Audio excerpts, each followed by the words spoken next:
3 वर्षापूर्वी एक नवस केला होता आणि आज तो पूर्ण करण्याची वेळ आली होती. पण त्या एका दर्शनासाठी आम्हाला काय काय सहन करावं लागलं ते ऐका. 3 वर्षापूर्वी आम्ही पहिल्यांदा एकविरा मातेच्या दर्शनाला आलो होतो. तेव्हा मी मातेसमोर एकच नवस बोलले होते. मला बाळ झालं तर मी माझ्या बाळाला घेऊन पुन्हा तुझ्या दर्शनाला येईल आणि तुझी ओटी भरेन. आणि अखेर तो दिवस आला. आम्ही निघालो कारला लोणावळ्याजवळच्या एकविरा मातेच्या दर्शनाला. पण रविवार, त्यात मुसळधार पाऊस आणि प्रचंड गर्दी.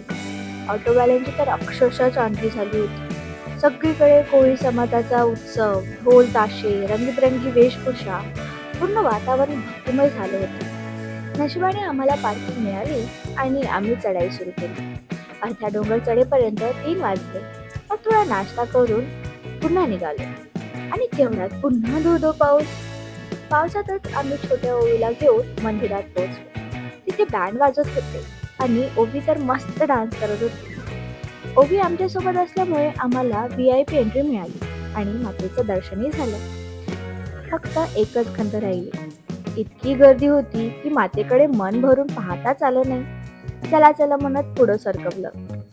पण नवस पूर्ण झाला आणि मन मात्र समाधानी भरून गेलं. जय एकविरा माता.